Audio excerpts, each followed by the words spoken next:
Hello， 大家好，我是小雷。今天视频我们来聊起《疯狂麦克斯之狂暴之路》，聊一下这个电影的摩托是否真的存在，顺便聊一下到底有没有这么一种改装风格。首先，《疯狂麦克斯》本来是部电影，也就是说它里面的内容都是虚构的，并且这个电影一共分为5部。第一部首映于1979年，第二部首映于1981年，叫《疯狂麦克斯之公路战士》；第三部发布于1985年，叫《疯狂麦克斯超越穹顶》；第四部上映于2015年，叫《疯狂麦克斯之狂暴之路》。第5部定档于2023年，叫《疯狂麦克斯之荒原》。这5部主要说的就是石油危机、世界末日和消失的绿地。尤其第4部《狂暴之路》，基本只剩下了沙漠，水都是稀有资源。按照导演的思维，如果这个时候世界上还有摩托，那么不管你是什么类型的摩托，几缸摩托，必须要改装的有末日风格，适合沙漠骑行。比方第一台用2010年雅马哈 R1 改装的末日风格，这台 R1 加长了后摇臂，换了沙漠轮胎，并且后轮胎用铁皮做了沙漠沟胎。玩过越野的对沟胎应该很熟悉。前轮胎做了一个2侧滑板，主要为了防止卸车，并且这种背景下车坏了是没有地方修的，因为已经世界末日，没有工厂生产配件。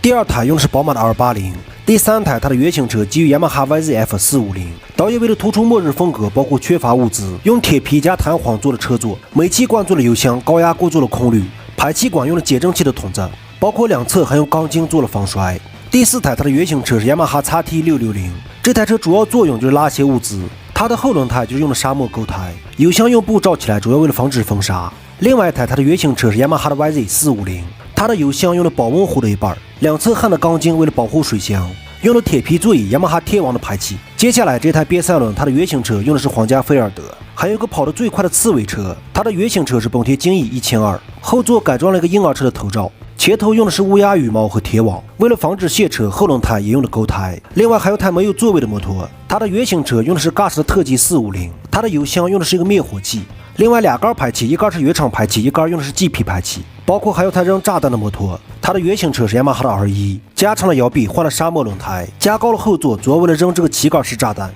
同样是雅马哈 R1的，还有另外一台物资车，也是加长了摇臂，油箱用了防纱布，后座带的行李包括燃油。这部电影很多车用的都是雅马哈，用 R1的还有一台就是后面背了一块布，另外还有3台都用的是雅马哈的 YZ450， 包括250。比如这一台排气用的是一个便携式油箱，包括还有台炸弹车，包括刺猬部落的领头车。除此以外，还有一款宝马的车型，包括雅马哈 R1。大概狂暴之路的车就是这么多，答应你们填的坑今天填上来。我们再聊一下一些细节的东西。这些摩托它后面的旗杆是炸弹，它做的这么高，除了扔的时候方便，正常沙漠里面的车旗杆是标配，主要为了标记位置，包括让后车知道你在哪儿。每年阿拉善英雄会不装旗杆很容易发生事故，因为有沙丘，翻过去这个沙丘就看不见你。有个旗杆起码知道下面有车。另外这部电影它的导演很聪明，对车辆的细节刻画的也非常好。我们细看下来，几乎所有摩托车它的油箱都有一块防纱布，都会用钢筋焊一个水箱的防摔，并且所有的摩托都不是完整的，比方坐垫、油箱、排气，很多用的都不是摩托的部件，而且每一辆车都有个防摔牛角，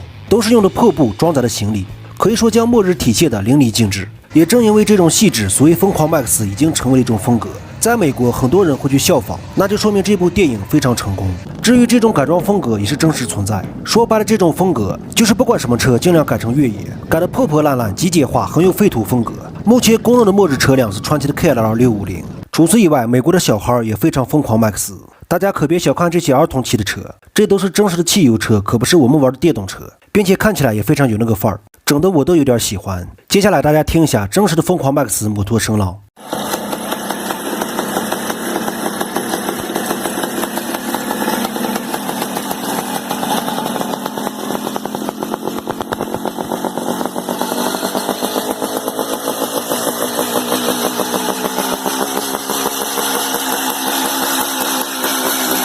视频最后总结一下，疯狂麦克斯就是一部电影，它里面的东西都是虚构的，所以我聊的相当于也是一个虚构的东西，可能也不太标准，哪里有不对多多指点。这期铁坑视频送给大家，别在视频下面留言了，尤其这些摩托基本靠踩真的太费劲。就聊这么多吧，感谢观看，拜拜，再见。